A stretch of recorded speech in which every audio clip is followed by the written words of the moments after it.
வணக்கம். இப்போது தங்கம் விலை கூடிக்கிட்டே இருக்குது. ஏன் கூடுது, எப்படி கூடுது யாருக்குமே தெரியல. ஒவ்வொருத்தரும் ஒவ்வொரு யூகம். அதாவது உக்ரைனில் வாரு, அப்புறம் அமெரிக்க பொருளாதாரம், இப்படி நிறைய என்னென்னமோ சொல்லிகிட்டு இருக்காங்க. ஒரே ஒரு இது மட்டும் நான் சொல்கிறேன், அதை மட்டும் எல்லாம் கவனிச்சிங்க.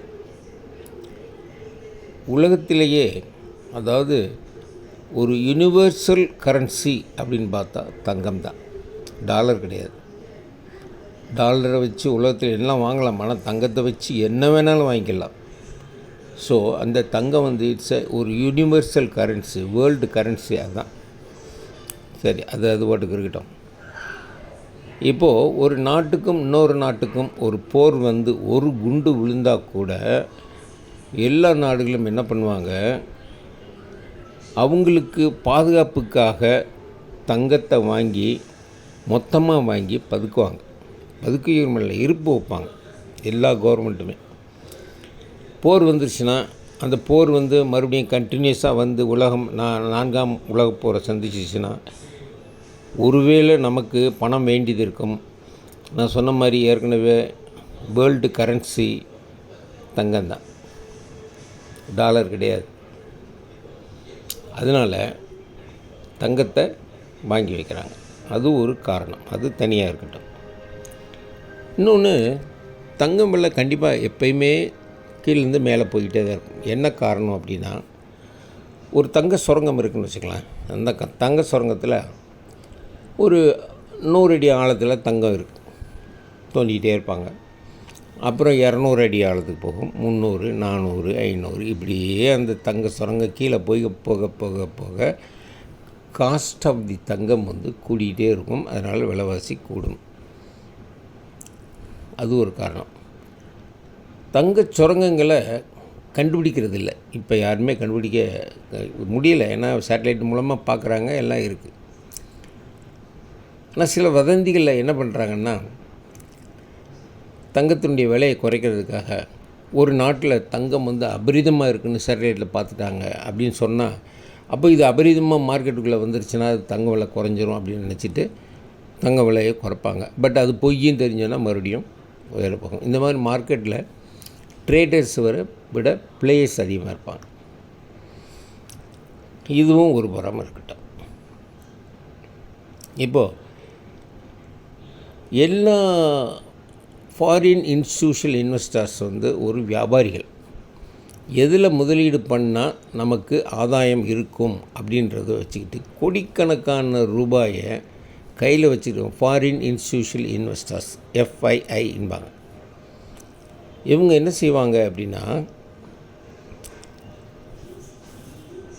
ஒரே பட்டனில் ஒரு பட்டன் நம்ம கோடிக்கணக்கான ரூபாயோ அல்லது டாலரையோ இவங்களால் மாற்றி இன்னொரு நாட்டுக்கு கொண்டு போக முடியும். அந்தளவுக்கு டெக்னாலஜி வளர்ந்துருச்சு. இப்போ நம்ம ஆஸ் அ வியாபாரி என்ன செய்வோம், ஒரு நல்ல ரிட்டர்ன் வர்றதில் போய் முதலீடு பண்ணுவான். அதே மாதிரி தான் அவன் ஒரு வியாபாரி. ட்ரேடர்ஸு பிளேயர்ஸாகவும் மாறுறாங்க, அது வேறு விஷயம். ட்ரேடர்ஸ்னே வச்சுக்குவோம். அவன் என்ன செய்வான், எதில் முதலீடு பண்ணால் நல்லது அப்படின்னு பார்ப்பான். இப்போது அமெரிக்காவில் ஃபெடரல் ரிசர்வ், நம்ம நாட்டில் ரிசர்வ் பேங்க் அப்படி இருக்க மாதிரி அமெரிக்காவில் ஃபெடரல் ரிசர்வ், நமக்கு கவர்னர் இருப்பார், அங்கே சேர்மன் என்ன பண்ணுறாங்கன்னா, அவங்க நாட்டை பொறுத்தளவுக்கு என்ன செய்யணும் அப்படின்னு யோசிக்கிறாங்க. ஸோ அந்த நாட்டில் விலைவாசி அதிகமாக போய்கிட்டே இருக்குது அப்படின்னா அவங்ககிட்ட கையில் ஒரு டூல் இருக்குது விலைவாசியை கண்ட்ரோல் பண்ணுறதுக்கு. என்ன டூல்? அந்த இன்ட்ரெஸ்ட் ரேட்டை கூட்டினோம்னா, அதாவது ரெப்போ ரேட்டுன்னு அந்த ரேட்டை கூட்டினோம்னா நாட்டில் மணி இன் சர்க்குலேஷன் குறையும். எப்படின்னா, லோன் வாங்குறது காஸ்ட்லி ஆகும், ஸோ யாரும் வாங்க மாட்டாங்க, பில்டிங் கட்டுறது குறையும். ஸோ இப்படின்னு விலைவாசியெல்லாம் குறைய ஆரம்பிக்கும். இதை ரிவர்ஸ் பண்ணுறாங்கன்னு வச்சுக்கோங்க, இன்ட்ரெஸ்ட் ரேட்டை குறைக்கிறாங்க அப்படின்னா மணி இன் சர்க்குலேஷன் கூடும். கூடணுன்னு என்ன செய்யும், மறுபடியும் டிமாண்ட் அதிகமாகும், விலைவாசி கூடும். ஸோ இது ஒரு டூலாக வச்சுருப்பாங்க, விலைவாசியை கூட்டுறதுக்கு குறைக்கிறதுக்கு ஒரு டூலாக வச்சுருப்பாங்க. இது அவங்க நாட்டை பொறுத்தளவுக்கு அவங்க பண்ணுறது. ஆனால் இந்த ஃபாரின் இன்ஸ்டியூஷனல் இன்வெஸ்டர்ஸ் என்ன பண்ணுவாங்க, எப்போல்லாம் வந்து விலைவாசி கூடுதோ, இன்ட்ரெஸ்ட் ரேட்டு கூட்டுறாங்களோ அவங்க, ஒரே பட்டனில் வேற எங்கேயோ இன்வெஸ்ட் பண்ணதை தூக்கி டக்குன்னு டாலருக்கு மாற்றுவான். டாலரில் வச்சு இன்வெஸ்ட் பண்ணுவான். ஏன்னா இங்கே வந்து வட்டி கூட இருக்குது. சரி, வட்டி கூட இருக்குன்னா என்ன செய்யணும், முதல்ல டாலரை வாங்கணும். டாலரை வாங்கி தான் அவங்க இன்வெஸ்ட் பண்ண முடியும். டாலரை வாங்கும்போது டாலருடைய ரேட்டு அப்பாகும். டாலருடைய ரேட்டு அப்பாச்சுன்னா மற்ற நாடுடைய கரன்சியுடைய வேல்யூ குறையும். அது தனி சப்ஜெக்ட். அதனால் என்ன பாதிப்பு, எக்ஸ்போர்ட் இம்போர்ட்டுக்கு என்ன பாதிப்பு அப்படின்றதெல்லாம் நான் பிற சொல்கிறேன். நான் இன்னொரு வீடியோவில் சொல்கிறேன். இப்போ என்ன நடக்குது அப்படின்னா, அமெரிக்காவில் விலைவாசி அதிகமாக இருந்தது. அதனால் கண்ட்ரோல் பண்ணுறதுக்கு அந்த ரேட்டை வந்து இன்ட்ரெஸ்ட் ரேட்டை கூட்டிக்கிட்டே இருந்தாங்க. இப்போ விலைவாசி ஓரளவுக்கு கட்டுக்கோப்புக்குள்ளே வந்த மாதிரி இருக்குது. அதனால் ஒருவேளை இவங்க இன்ட்ரெஸ்ட் ரேட்டை குறைக்கலாம். குறைச்சாங்கன்னா மணி இன் சர்க்குலேஷன் அதிகமாகும், விலைவாசி கொஞ்சம் கூடும். ஸோ விலைவாசி கூட தான் பொருளாதாரம் நல்லாயிருக்கும். கொஞ்சம் ஒரு லைட்டாக இன்ஃப்ளேஷன் இருந்துக்கிட்டே இருக்கணும். இல்லைன்னா இவங்களுக்கு கட்டாது, மேனுஃபேக்சரர்ஸ் இவங்களாம் கட்டாது. அவங்க ஃபெடரல் ரிசர்வ் வந்து அந்த இன்ட்ரெஸ்ட் ரேட்டை குறைச்சாலும் குறைச்சிருவாங்க நெக்ஸ்ட் மீட்டிங்கில் அப்படின்னு நினச்ச உடனே என்ன செய்கிறான், அந்த ஃபாரின் இன்ஸ்டியூஷனல் இன்வெஸ்டர் டக்குன்னு நெக்ஸ்ட் ஆல்டர்னேட்டிவ் கரன்சி எதுன்னு பார்த்து தங்கத்தை வாங்குகிறேன். இப்போ அதான் நடந்துக்கிட்டு இருக்கு. தங்கத்தை வாங்கின உடனே தங்கம் விலை எகிருது. அவன் வியாபாரி, அவன் என்ன செய்வான், அவனுக்கு ஒரு பெர்சன்டேஜ் வந்தோடனே அதை விற்பான்.